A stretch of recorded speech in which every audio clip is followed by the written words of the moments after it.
What's up? I'm Ayla. This is Let's Talk BL, a Boys Love podcast. Welcome back to the podcast. It is Sunday Series Sunday, that one day of the week when we talk all things one series and one series only. So if you have not seen the series, turn back now because there will be spoilers. And actually, you probably want to be spoiled for this one. Truly, it's worth it to be spoiled. You need the warning. Yeah. So don't turn away, even if you haven't seen this. Stay here, be forewarned. Just turn for your own health and safety. There needs to be a trigger warning on this series Sunday. On anything having to do with this series, truly. I think both of us knew what was going to happen going into this show, and still the trauma. Well, yeah, because I was warned. So that's the service that we're here to provide to the people today. Yes. Let this serve as a warning. But I don't know anyone who hasn't seen this show. I guess unless you're a baby BL fan. And I know a lot of people that put it off. Yeah. So not even baby BL fans, just old school BL fans are yeah, I'm not watching that. Yeah. Y'all, we're talking a much requested show, History 3, Make Our Days Count. Yes. Highly requested for a series Sunday. And we were just yeah, no, we're not going to talk about that. But now we are because, peer pressure. It works. Honestly, it's one of my favorite BLs. I know. Well, I also emotions, not a thing that I enjoy a good cry. Here's the thing. The Dawson's Creek series finale is one of my favorite watches because I sobbed the entire time. If I need a good cry, we all have that show or that thing that we're I just need a good cry because I'm not a daily crier. So I just go to entertainment to be I need to get some emotion out. And this is one of those. Yeah. I was too young to watch Dawson's Creek. Mm-hmm. That was not my generation. Yeah.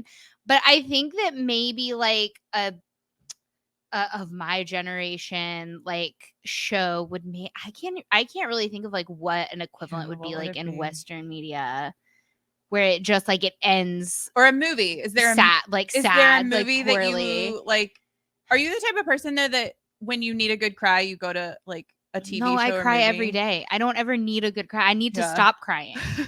I need to watch things that will not make me cry. We have there's a problem with too much crying. Yeah. So no, I'm never looking to cry. I also have rewatched this show probably the most of all shows. I never rewatch Ep 10 though. You're wildin'. I don't understand. I love the chemistry of the two leads. I love so much about this show. And I just pretend Ep 10 doesn't exist. Yeah. Okay, so before we get more into it, let's go through the nuts and bolts. It came out in 2019, which feels like a lifetime ago. Truly. It is a Taiwanese show. It's available on Viki, which, fun fact, if you go into the BLs on Viki and you sort them in most viewed all time, number 1 is History Trapped. Obviously. As well it should be. And then this is number 2. Yeah. Followed by Tarn Type and something else. Right. It's only 10 episodes, but you should only watch 9. You should watch if it's your first time around, watch the 10. Watch the 10. But also, yeah. Be prepared. Yeah. It's beautiful. This is the only show that I don't love a time jump. Oh. Yeah. It stars Wayne Song as Zhang Hao Ting, Huang Chun-Chi as Yu Jigu. We have Wilson Liu, who plays Sun Bo Zhang, and then Thomas Chang plays Liu Zigang. It's been a long time since we've done a Taiwanese show for Series Sunday, and I'm just I'm flashing back to the 3-page email we got about how we can't pronounce Chinese. I'm listen, we never claimed to be able to speak Chinese. This is not Amber Liu. I was never her dog, and she never taught me to speak Chinese. So I shout out if you get that joke, by the way. Yeah. So I'm just I can already feel the comments of we're saying all these names wrong. Listen, we just learned how to pronounce Aichi. Aichi, yeah. Aichi, yeah.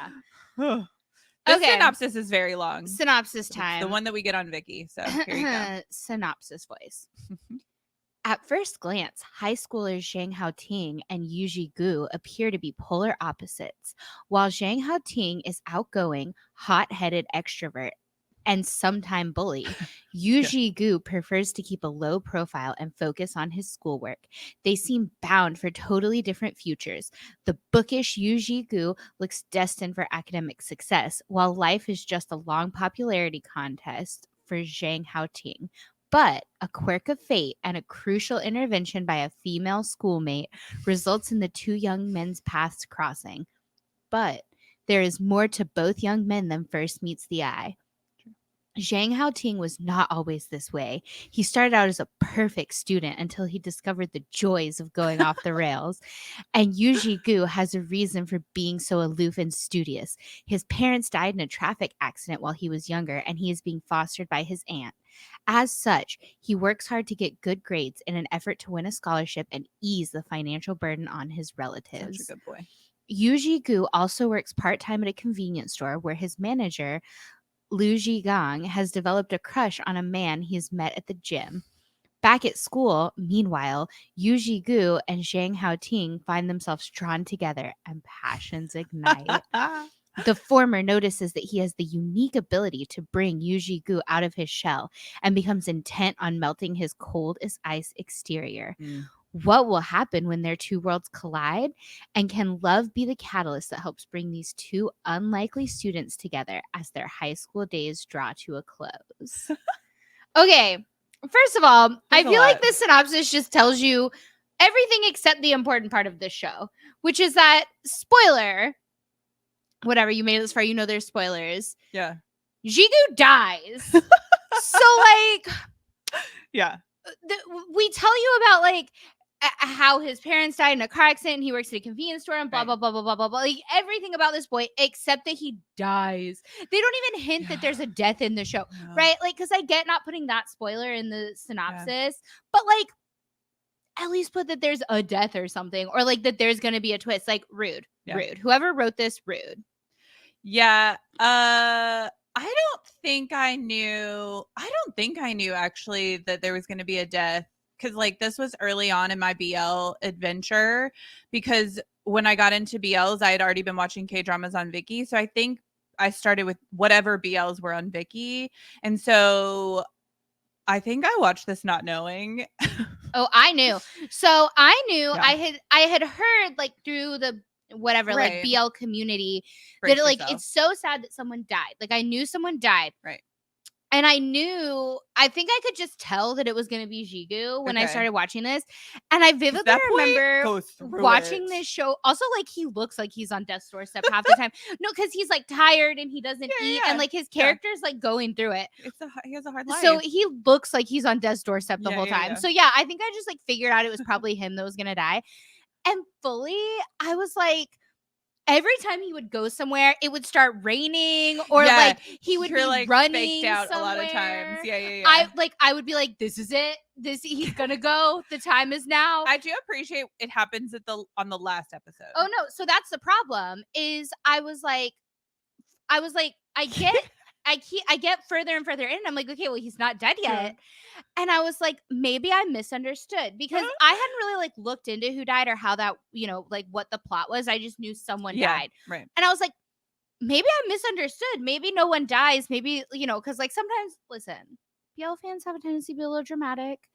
And so I was like, maybe they were just like, oh, he's dead to me kind of thing, not like he actually died, right? Like, I was like doing these mental gymnastics because I was like, no one's dead yet. Kind of like they're related, but they're not related. And so I was like lured into this false sense of security. And I was like, oh, he's not going to die. Yeah. And then he dies.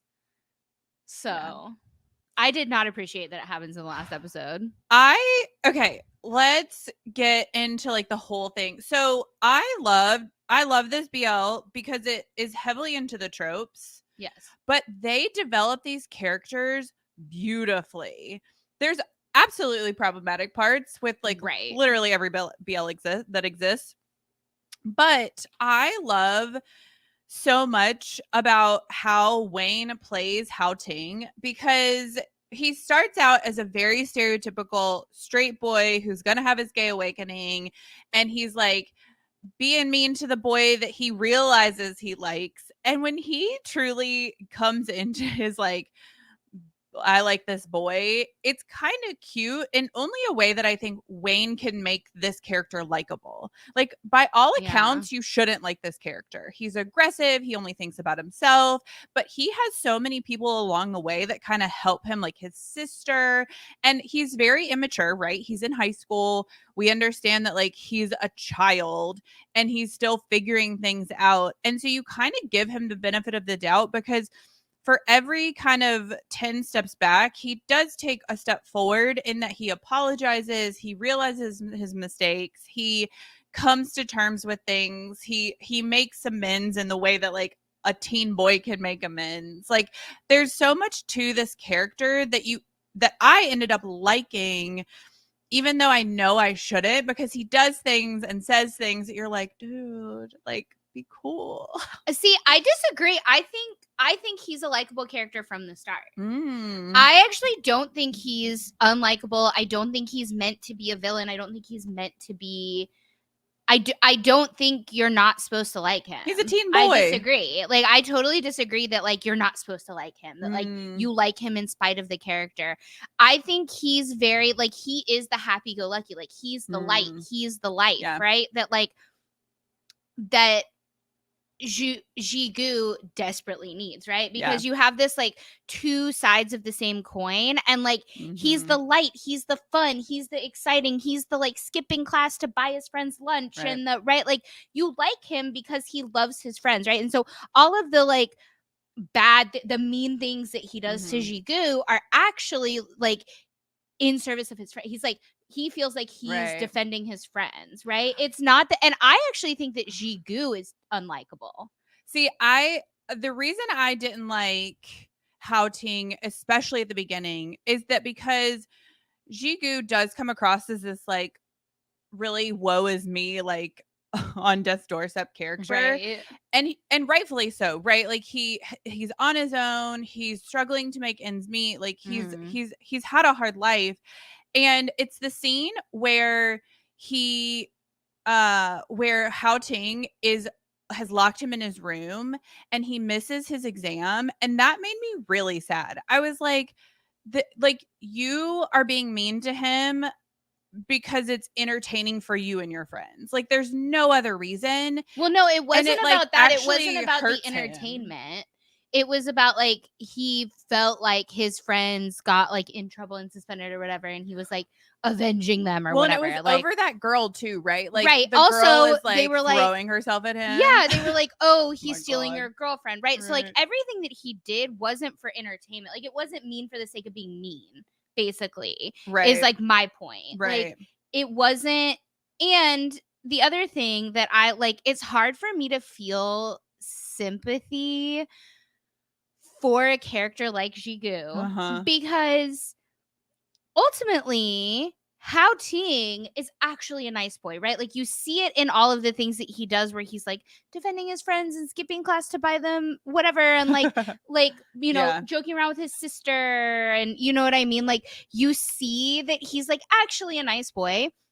If he knew that this was, like, right, if Jigu ever took the time to just tell anyone in the school, because clearly the school is, like, full of gossips. Yeah. And so, like, if he had taken the time to tell anybody in this school that, like, the reason he has to have this perfect attendance and he has to have these scores is because he has to have a scholarship to go to college, otherwise he's not going to college, I don't think Hao Ting would have done that. Right? And so that actually, like, people can't do better if you don't tell them.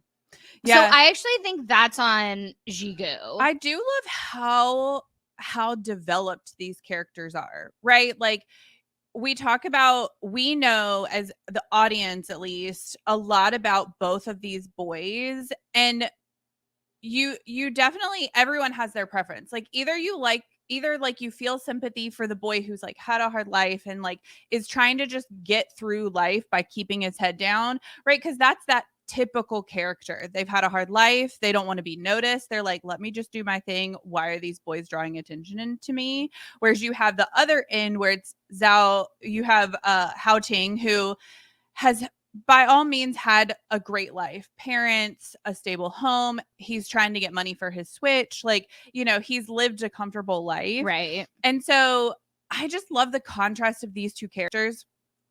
And honestly, the chemistry from the jump, even when before there's any establishment that they're going to be romantic, the chemistry that these two characters have is just interesting to watch. And I think that's why I really like this show too, is the chemistry between these two boys is just entertaining. Yeah, I love it. Yeah, I think everybody does have their preference on like which of these boys you're drawn to. Yeah. I never loved the grumpy character, the like, woe is me, like I'm so sad, because honestly, like if you're in that situation, you can choose to like be happy and make the best of it, and right, because we see this in other characters in media, but you also see it in real life, right? Like that's a choice you're making, and I'm just like, what, like, come on now.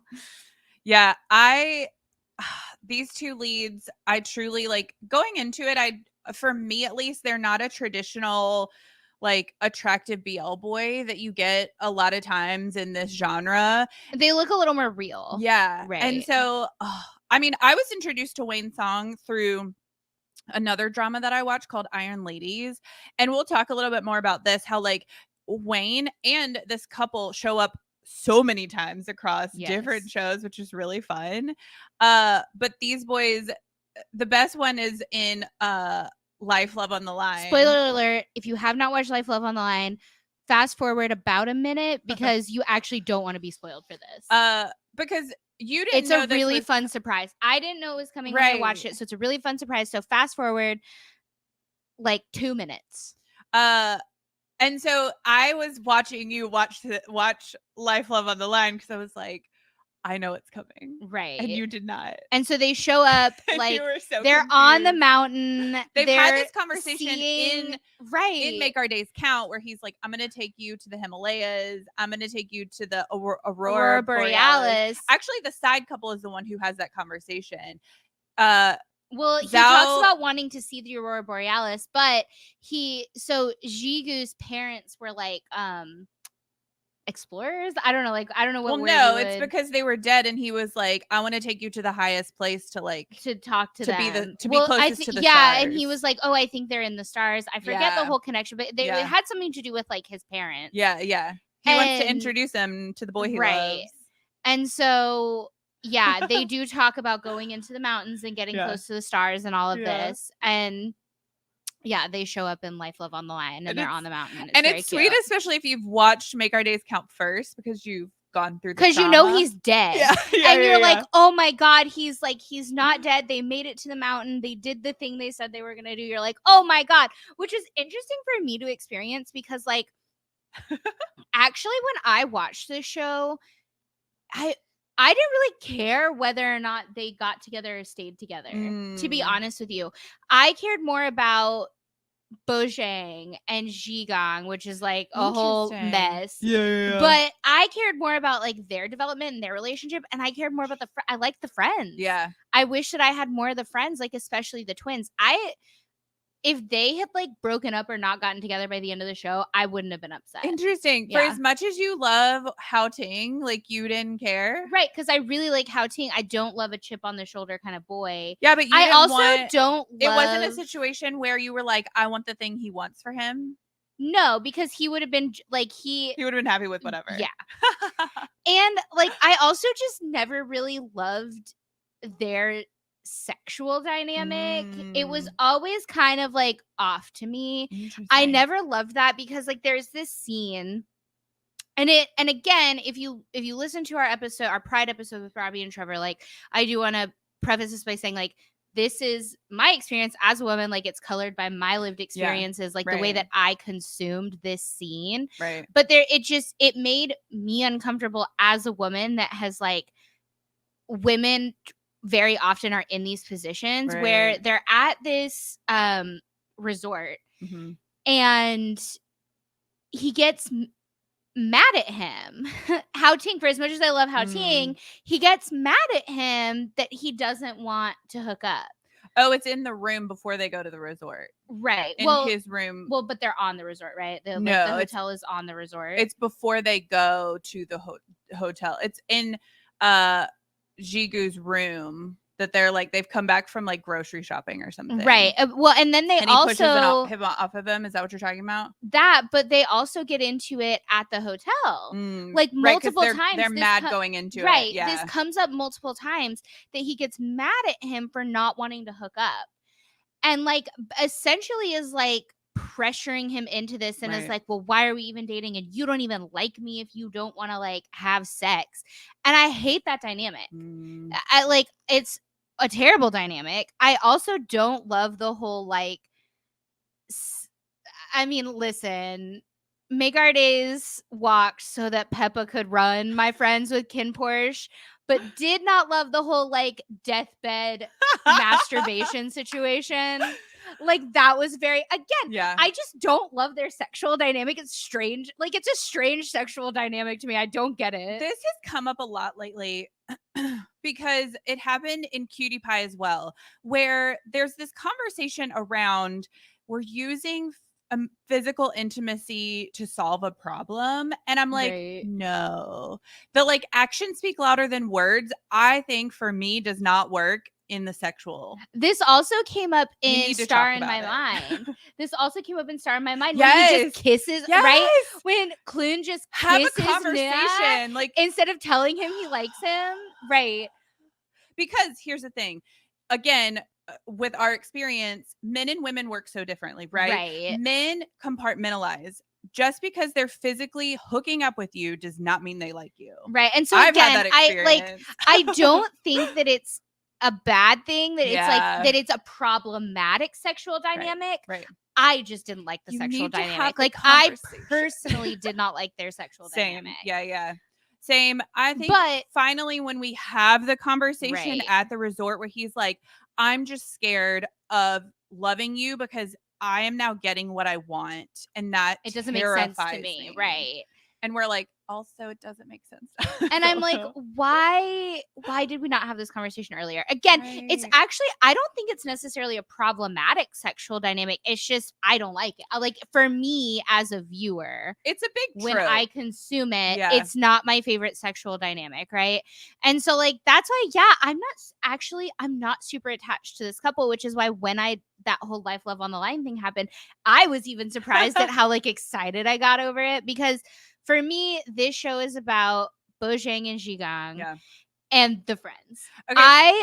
Because I love, one of my favorite things about this show is that it's a university drama, right? Which like there's so many, but it's like a school drama. High school, yeah. There's so many school dramas. Everything's set on a campus, right? That's my point, is that it's set on a campus. Yeah. But it's set on a different part of the campus than you normally get. And that's what I like about it. They're always at PE. And this is like my favorite thing, they're always at PE. They're always dressed up for PE. Right. And so like, I really, really like this show for that they took this very like typical BL setting, but they made it different. The Thai love to hang out in the canteen. Right. I feel like that's a majority of where the school university setting happens. Yeah. But so I think the thing I really love about this couple is the Wayne of it all. He acts the mess out of that last episode. I didn't love the weird cameo, the weird like doppelganger that we get. It was confusing to me more than anything. Well, actually, it wasn't what is confusing it supposed to me. Mean? Like, no, I understood it. It was that he's like he sees Jigu in this boy. Right. And he's like reminiscing in it, like whatever, like and he sees that like that spirit, that person, that like energy is continuing on, that like it just, that's why he sees him. So it's not really a doppelganger because it's a different actor, but every now and then it like flashes and it's the actor that played Jigu, right? Yeah. And at first it confused me. I was like, wait, hold on, like is like, it did confuse me at first, but then once I understood, like once we did the flashing and he like gave him the equipment and all that stuff, then I was like, oh, I get it. Yeah. It's like, it's a metaphor that like he sees this boy and like, right, that like he's dead, but his energy and he lives on and he's going to be a part of him in his life forever. He hasn't gotten over the death of this boy. Well, it's not necessarily that he hasn't gotten over the death of this boy. It's that Jigu is going to be with him always, right? Even though he's gone, he'll be with him always. Yeah. So once I got that, I was like, oh, this makes perfect sense. Interesting. Okay, let's go to the second couple, because it feels like very much a second lead situation. Right. Like a I love Bojang. I love Sun Bojang. Yeah.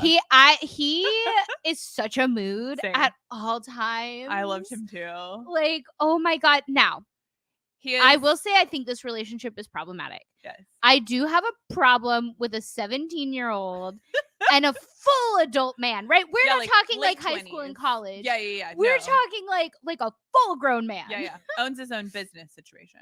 I do actually take issue with a 17-year-old and a full grown man. But you and I were talking about this, and you were like, does it make it better? And do you think people had less of a problem with this because the younger boy was the pursuer? Yeah. I've had this conversation a lot, actually. And I was like, yes. And my thought process on that is, yes, I think that's why people find it less problematic.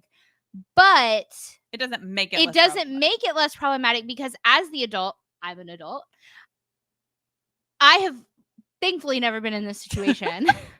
But the onus is on you as the grown-up to say no. Yeah. Right? Like, you're the adult. You're not the 17-year-old. Even though you are being pursued, like, the onus is on you to be like, no.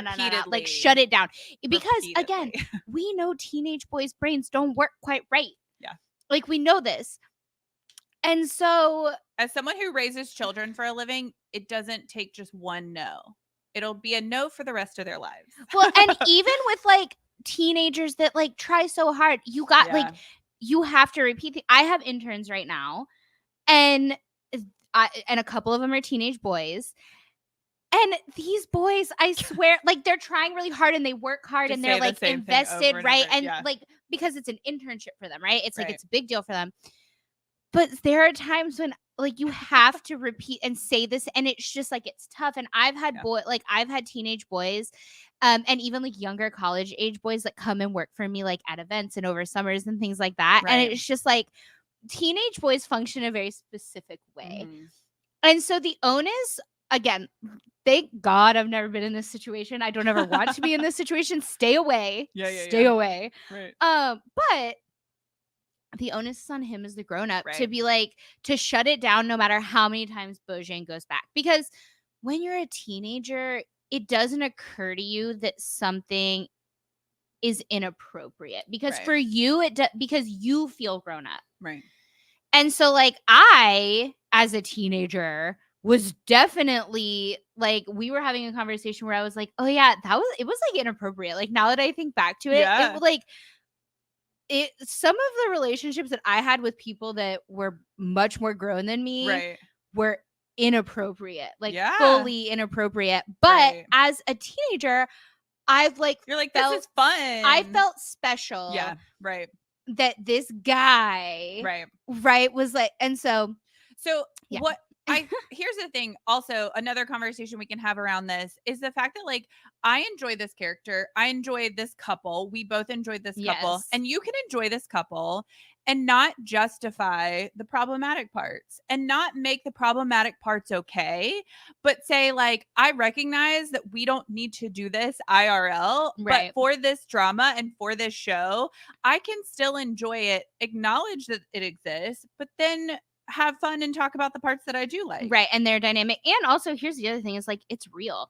Talk about like a real representative. Like this happens all the time in all kinds of relationships, whether they be male, female, right? Like we talked like about non-binary, right? Like a lot of the Thai gay couples that we know that are like kind of influencer couples are very May December, right? You know, like Porsche Arm have an 8-year difference. Both New Year have an 8-year difference.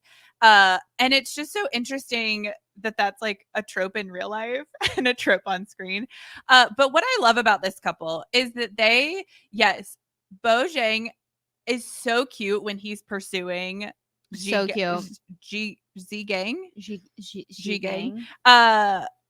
Brother if Gang. You speak Chinese, tell me. Brother Gang is what they call him, I think. And it's very sweet because when they first start, Brother Gang like does forehead kisses where he's like, oh, sweet boy. He's like, okay, we've had this like revelation of like, okay, they've had that like alleyway conversation. I loved that moment. Listen, it was really cute, and the whole time I was like, oh, Bojang, like I feel you, on a spiritual level. Away, and then turns around and runs back and is like, I still love you, and I'll love you enough for the both of us. Like I feel that on a deep spiritual level. So cute. But in that moment, I was like, Zhigang, turn him down. Like, stay strong, my dude. No. Sealed with a forehead kiss. He couldn't stay strong. And it was sweet though, because I do appreciate that we get some forehead kisses. He gives him time to like make sure he's committed to this. Like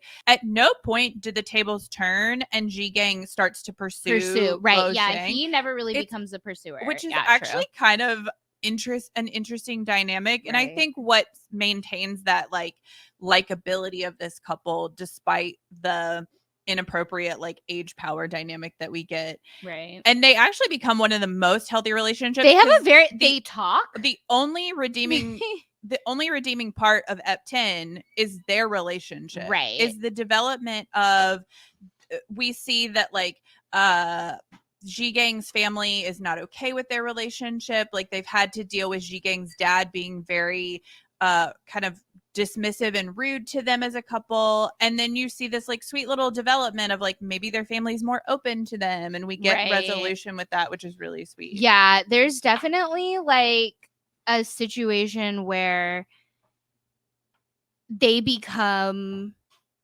we work past the problematic bits, I guess. Yes. Right? Like we grow up, we see that we're still together. We see that, that like this turned out okay. Again, not to romanticize it, but like we've had this conversation too. At what point, like, is there an age that you're like, okay, it's okay to date someone? I guess there's like maybe a 10-year difference between these two. So I think that's an interesting question because, of course, every culture, like at 21, every culture has a different age, right? Like every culture has a different age, and it all has to do with like maturity and consent, right? Like that's what I for me, I think like on a personal level, it's about the like maturity and consent of it all. That like, I don't think that a 17-year-old boy in any world, in any culture, is emotionally developed enough to be in a relationship with an adult. Like I just don't. Yeah. Regardless of the culture that they live in. Because we talked about like life experiences, right? Where I think like a character like Jigu, for example, has lived an adult life since he was probably pretty young.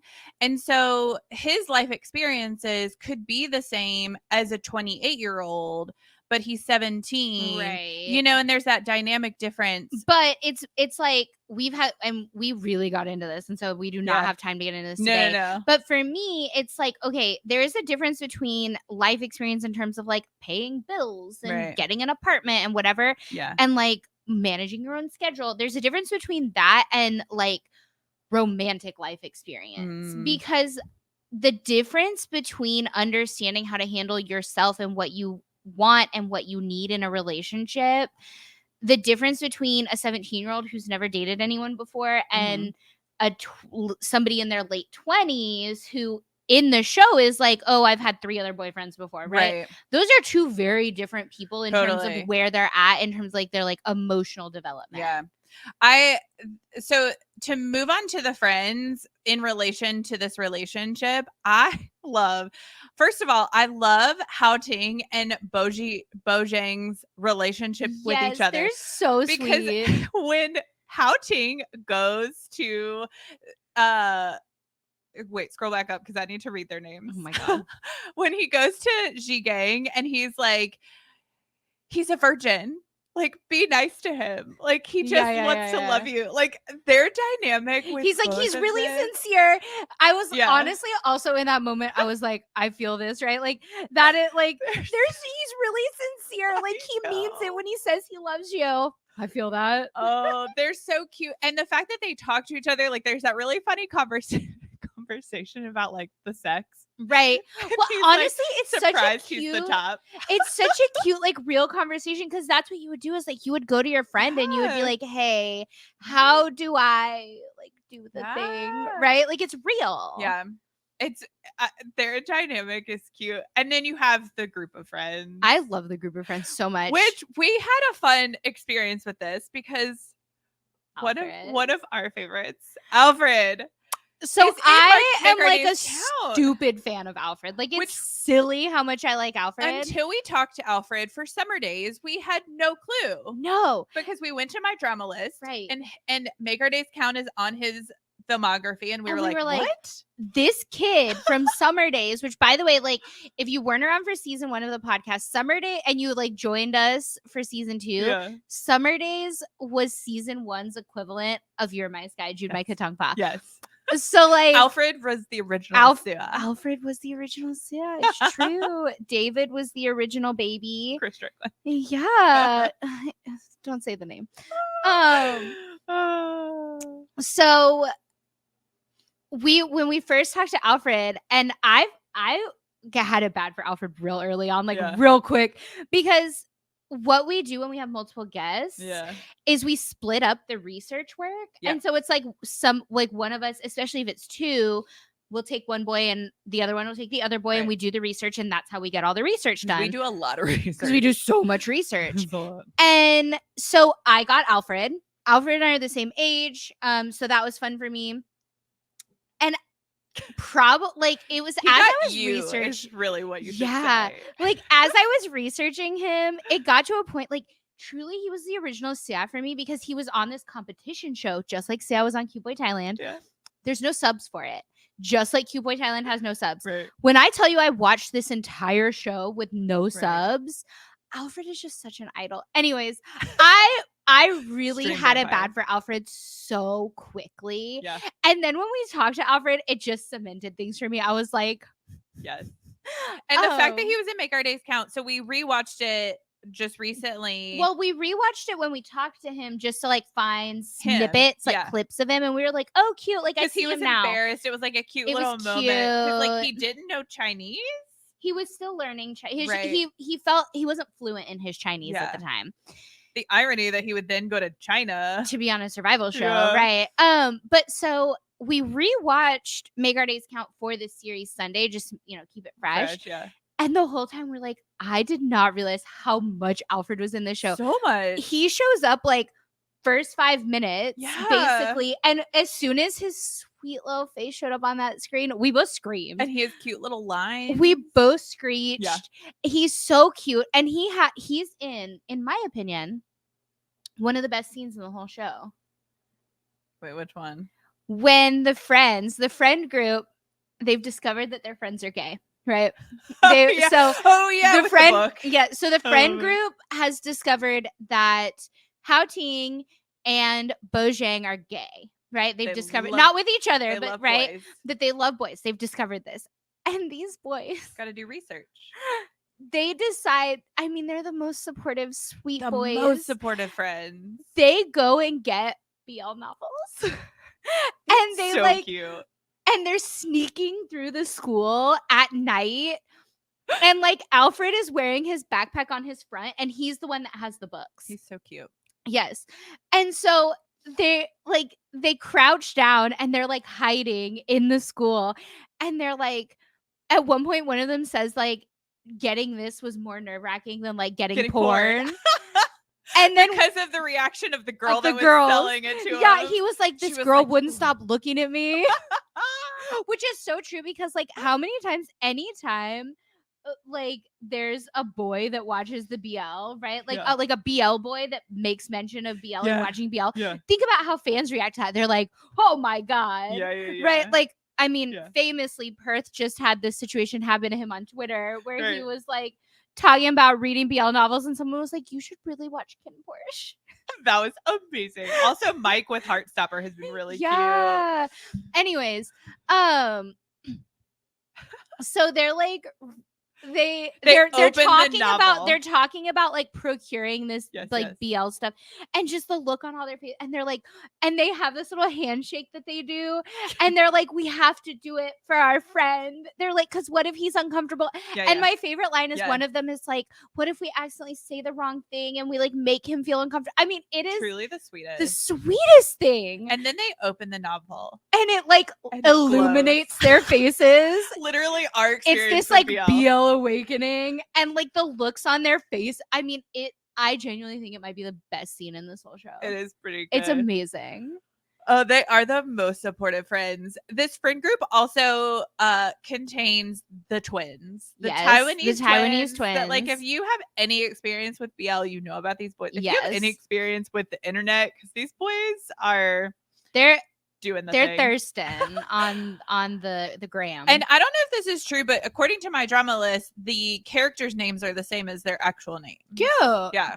So Zia D and Zia N, I'm assuming is their name. Go find them on Instagram. It's just so entertaining. Yeah, it's amazing. Yeah, overall. So the other interesting part about this show is that, just like we talked about the cameos, these characters, the 4 main couples, show up in a bunch of other shows. You have an H4 cameo with Bojing and the other one getting married. Yes. So they get married in that show, which is very cute. And then you have Wayne shows up in Beloved in House.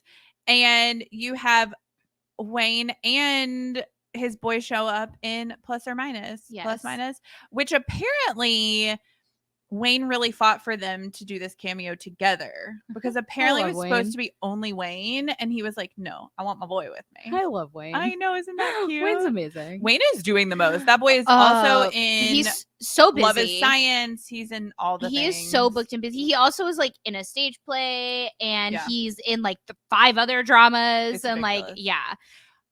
The other thing that you find out when you get into the show is that there has been a rumored season 2 since the beginning. Yeah, don't believe it. There's not a season 2, you guys. Stop that. Shut down the rumor. Cut it out. There's not a season 2. Everyone brings it up because it's like it's like everybody on my drama list. Fully, without fail, I'm telling you. Either you are this person or you will meet the person that's like, no, I have inside information. Yeah. Like, I heard from a reliable source. Right. No. Right. No. There's not a season 2. There's not going to be a season 2. They keep doing more histories, and it will never be season 2 of Make Our Days Count. Because we're getting another history. Thing. He's actually dead. It's not a dream. It's not a, like, we're not going to get, like, some sort of, like, magic. Go back in time, right? That was the other thing is, like, it was, like, magical. One of the things was that it was a dream, and the other one was that, yeah, we're going to get some sort of magic where we go back in time and, like, he save him. He's dead. The show is over. It is what it is, friends. But these actors are very much alive. Yeah. And we can ask them to be in another show. Exactly. That's what I want. Yeah. Oh. Anyways, my parting words to you are that if you forgot the salt, just go on without it. Yes. You don't need to leave to go get some salt. No. That's the life lesson that we learned from History 3 Make Our Days Count. The salt's not worth it. No. Oh. We have merch. Buy our merch because that was painful. For season 3, there will be new merch. And so some of the merch that's in the shop right now maybe discontinued. Yeah. Some of it's staying, some of it's discontinued, but you're not going to find out which is going to happen which until the season 3 merch debuts, because we have a big surprise for the season 3 merch. Just you wait. It's absolutely ludicrous. Exciting, and it is to come. Just as ridiculous as you'd think it would be with Let's Talk BL. I love you. Let's Talk BL. It's a new month. Stay tuned for what's to come. Yes, it's a holiday weekend, so schedule will probably be delayed, but you will see it when it comes out. Also, join our YouTube.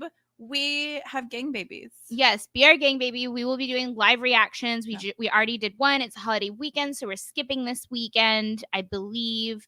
And then we'll be back in action for Saturday shows because it's the Summer of Spice. Also, go get your Rycan FanCon ticket because we're gonna be there. We're gonna be there. I mean, 54 other boys will be there, but 54 we'll kings. be there. Yes. Beth Ann. Sorry. Yeah. Kings. Yeah. Y'all, it's gonna be incredible. It's gonna be a weekend to remember. And if you can't make it to the Philippines, you can buy a live streaming pass. Yes. It is super affordable. It's gonna be awesome. Jeff Satter's gonna be there, you guys, and he's probably gonna sing. So like that alone, Kim Cop is worth it. Are we gonna get a mini SB5 reunion? Hopefully. Alfred. A whole title. Jeff Satter, the king of BL OSTs, will be singing. So join us. Yes. This has been Let's Talk BL. Don't forget to like, subscribe, and follow all things Let's Talk BL at Let's Talk BL. See you next time.